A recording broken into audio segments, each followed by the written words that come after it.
Merchant navy युवाओं का एक दिलचस्प रोजगार, जहां मोटी रकम के साथ साथ समुद्री नावों में बैठकर देश विदेश की यात्रा करने का एक अच्छा अवसर मिलता है।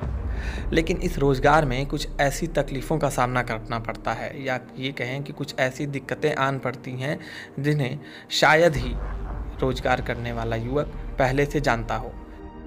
इन सभी बातों पर प्रकाश डालने के लिए एटीआई न्यूज़ ऑफिस में आज मौजूद हैं प्रदीप सिंह, और आपको इनके ज़रिए बताते हैं कि मर्चेंट नेवी में किन किन दिक्कतों का सामना करना पड़ सकता है और उसका निवारण आखिर कैसे हो सकता है। नमस्कार, मैं Pradeep Singh, sellers union of India का वर्किंग प्रेसिडेंट, भारतीय मजदूर संघ। बहुत सारे हमारे सीमेन भाई हैं जो आज जीपी रेटिंग करके डायरेक्ट सीडीसी बनाकर शिपिंग इंडस्ट्री में अपना करियर बनाने आ रहे हैं, लेकिन उनको ये नहीं पता कि ये शिपिंग इंडस्ट्री में ऐसे बहुत से फ्रॉड एजेंट हैं जो उनको फ्रॉड बनाने का काम कर लगातार सेलर्स यूनियन ऑफ इंडिया के ऑफिस पेज पर मेल पर हमको आता है कि सर कोई हमारा 4 लाख ले लिया, कोई हमारा 3 लाख ले लिया, सर वो एजेंट फ़ोन नहीं उठा रहा है, हमको फंसाया जा रहा है। तो मैं आप लोग को एक जानकारी देना चाहता हूँ, उसको ध्यान से सुनिएगा। जो भी हमारा सीमेन भाई चाहे डायरेक्ट सीडीसी है, चाहे 10वीं के बेस पर सीडीसी लेकर आया है, ट्रेनिंग करके आया है, आप कभी भी कोई नौकरी के लिए जाएँ तो डायरेक्ट आरपीएसएल कंपनी के थ्रू जाइए और उस आरपीएसएल कंपनी के माध्यम से जाइए, किसी एजेंट के माध्यम से फंसिए मत। वो एजेंट आपको बेवकूफ़ बना के ऐसा बहुत सारा केसेस आ गया है कि बहुत सारे एजेंट क्या कर रहे हैं, डुप्लीकेट फ्लाइट टिकट दे रहे हैं और सेम डुप्लीकेट ई माइग्रेशन करके, सेम डुप्लीकेट ई माइग्रेशन का पूरा कॉपी, जैसे ई माइग्रेशन हो गया आपका डीजी वेबसाइट में, सेम टोटली डुप्लीकेट देने का काम कर रहे हैं। तो मेरा सभी सीमेन भाइयों से यही अनुरोध रहेगा कि आप लोग फंसिए मत। अगर आपको कोई भी दिक्कत होती है तो भारतीय मजदूर संघ सेलर्स यूनियन ऑफ इंडिया का राज्य में 10 जगह ऑफिस है। बनारस, उत्तर प्रदेश में बनारस है, उड़ीसा में है, तमिलनाडु, केरला, मुंबई, हर जगह हमारे हेड ऑफिस हमारा मुंबई है। तो मेरा सभी सीमेन भाइयों से आग्रह है, अगर कोई भी आपकी समस्या हो, चाहे कोई आपको जहाज पे परेशान कर रहा हो, कोई अधिकारी ज़बरदस्ती रिस्क की जगह आपको काम करवा रहा हो, तो आप उस पर ध्यान दीजिए। आप तुरंत सेलर्स यूनियन ऑफ इंडिया के मेल करिए। कोई अधिकारी आपको ज़बरदस्ती फंसाने का काम कर रहा हो, कोई जैसे मतलब सेफ्टी इक्विपमेंट के अलावा अगर वहाँ गैस है, कोई रिस्क है, तो आप वहाँ काम मत करिए। आप सेफ्टी लेकर ही काम करने का काम करिए। और कोई अगर आपको ईरान, दुबई कहीं फंसा दिया हो, भेज के स्टक हो गए, तो आप तुरंत बताइए। सेलर्स यूनियन ऑफ इंडिया आपकी पूरी मदद करेगा। कोई एजेंट आपको फ्रॉड के तरीके से फंसाने का काम कर रहा है, कोई भी तकलीफ होगी, सेलर्स यूनियन ऑफ इंडिया आपकी मदद, क्योंकि इसके विगत पहले भी हमने छोटे छोटे सैलरी से मुद्दे से लेकर एजेंट के मुद्दे से लेकर लगातार कितनी आरपीएसएल कंपनी को सस्पेंड भी कराने का काम सेलर्स यूनियन ऑफ इंडिया ने किया। कोई भी आपकी अगर समस्या हो तो आप भारतीय मजदूर संघ के सेलर्स यूनियन ऑफ इंडिया में आइए, आपकी सारी समस्या दूर होगी। ये रही आपकी जो भी प्रॉब्लम है, आप आइए। और सेलर्स यूनियन ऑफ इंडिया ने अभी तक क्या क्या अचीवमेंट 9 साल में किया, मैं उसके बारे में आप लोग को बताता हूँ। सेलर्स यूनियन ऑफ इंडिया, जैसे कि हमारे बहुत सारे सीमेन भाई हैं जो बाहर तमिलनाडु, कलकत्ता, मुंबई, यूपी, उड़ीसा से आते हैं, तो उनको येलो फीवर लगाने के लिए मुंबई में आकर रात को लाइन लगानी पड़ती, तब जाकर सुबह येलो फीवर लगता है। तो सेलर्स यूनियन ऑफ इंडिया की पूरी टीम ने वहाँ जाकर देखा कि हमारे भाई वहाँ रात भर लाइन लगाए हुए हैं और कोई पान वाला, कोई पैसा एजेंटगिरी कर रहा है, कोई 200 रुपया ले रहा है। तो सेलर्स यूनियन ऑफ इंडिया ने फ़ोटो वगैरह करके भारतीय मजदूर संघ के माध्यम से हेल्थ मिनिस्ट्री को लेटर लिखने का काम किया और स्पेशल काउंटर मांगने का काम किया कि सेलर्स यूनियन ऑफ इंडिया को स्पेशल काउंटर मिले। जब हेल्थ मिनिस्ट्री ने डिसाइड करने के बाद सेलर्स यूनियन ऑफ इंडिया को एक मेल आता है कि हम स्पेशल काउंटर नहीं, लेकिन बुधवार का दिन सी फेयर के लिए दे सकते हैं, जो सी फेयर की फैमिली आकर येलो फीवर ले सकती है। दूसरा अचीवमेंट आप देख रहे हैं, देश में जो NMB agreement, national maritime board agreement, देश में जो काम करने वाले, हमारे इंडिया के अंदर जो काम करने वाले सीफेयर हैं, उनके लिए ये एग्रीमेंट हिंसा और नुसी द्वारा बनाया गया है। इसमें लोग काम करते हैं, लेकिन इस एग्रीमेंट में मर्चेंट एक्ट के टोटल अगेंस्ट काम चल रहा है। जैसे कि उसमें पॉइंट 4 में लिखा है कि सीमेन के सैलरी से डिडक्ट करके 5%, मतलब हमारे जो सीमेन भाई पसीने से मेहनत करके काम कर रहे हैं, उसमें से साल का 5% उनके वेलफेयर में नहीं, नूसी के प्राइवेट अकाउंट में डालने के लिए उस एग्रीमेंट में लिखा है। तो हमने उसका 2018 में उसका अपोज करना चालू किया। हमने लगातार भारतीय मजदूर संघ के माध्यम से मिनिस्ट्री ऑफ शिपिंग में और डीजी शिपिंग में लेटर देने का काम किया और लड़ते रहे लगातार।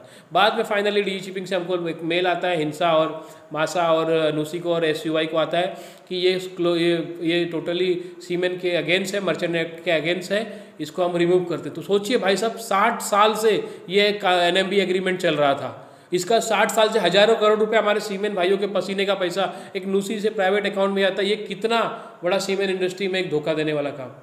दूसरा, हमारे जो देश में हमारे अंडमान में हमारे काम करने वाले सीमेन भाई, 2016 की बात है, 2016 में हमारे अंडमान में 357 कॉन्ट्रेक्चुअल बेस में काम करने वाले सीमेन हैं, जिनके साथ इतना ज़्यादा अत्याचार हो रहा था, उसके लिए कोई खिलाफ नहीं।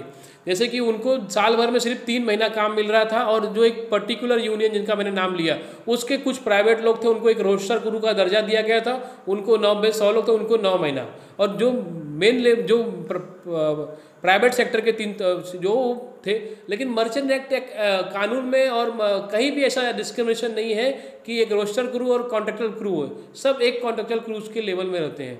तो उनको 3 महीना मिल रहा था। तो हमारे जनरल सेक्रेटरी और भारतीय मजदूर संघ के माध्यम से हम लोग अंडमान जाकर वहाँ के लेफ्टिनेंट गवर्नर और DSS से मिलकर हमने बताया वहाँ पे कि मर्चेंट एक्ट के कानून में ऐसा कोई डिस्क्रिमिनेशन नहीं है कि एक सीमेन को 3 महीना और एक सीमेन को 9 महीना दिया जाता है।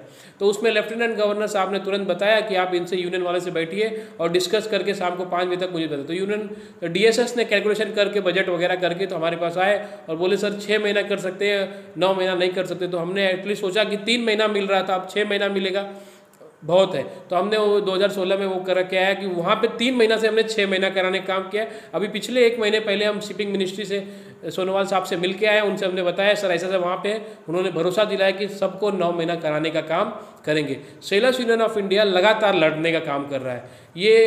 ये हमारा सबसे बड़ा फाइट है जिन्हों हमने जो अचीवमेंट करने का, जैसे कोविड काल में हमने लगातार हमारे सीमेन भाइयों को राशन मुहैया कराया, जो भी समस्या आई हमने कराने का काम किया है।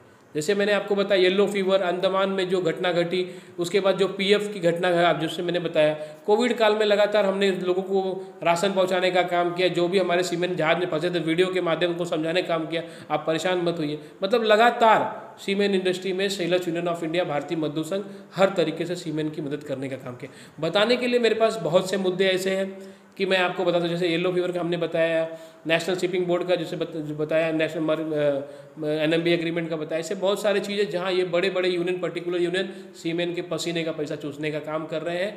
इसीलिए मैं सभी से आग्रह करूँगा।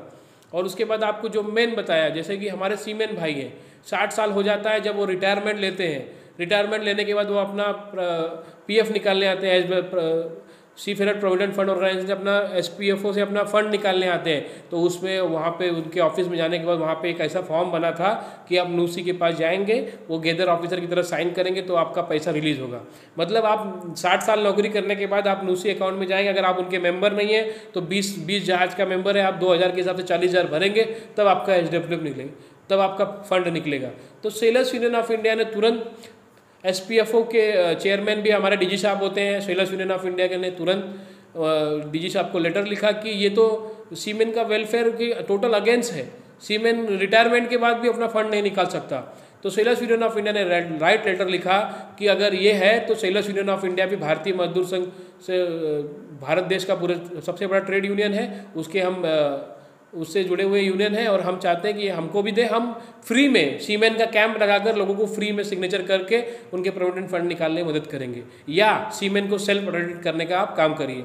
तो तुरंत ही DG साहब ने एक मीटिंग लगाया और बताया कि सेलर्स यूनियन ऑफ इंडिया ने ये मुद्दा रखा है। तो DG साहब ने वहाँ डिसाइड किया कि सीमेंट भाई अपना खुद जाए और सेल्फ ऑडिट करके अपना प्रोविडेंट फंड निकाल सकता है। ये इंडस्ट्री में सबसे बड़ा अचीवमेंट है जो हमारे सीमेंट भाइयों के हक के लिए है। लगातार सेलर्स यूनियन ऑफ इंडिया आपकी हक की लड़ाई लड़ रहा है। मेरा आप सभी से यही अनुरोध रहेगा कि सेलर्स यूनियन ऑफ इंडिया से जुड़िए, जो भी आपकी समस्या है आप आइए, सेलर्स यूनियन ऑफ इंडिया आपकी हर तरीके से मदद करेगा। आपके साथ हमेशा सेलर्स यूनियन ऑफ इंडिया, भारतीय मजदूर संघ रहेगा। नमस्कार।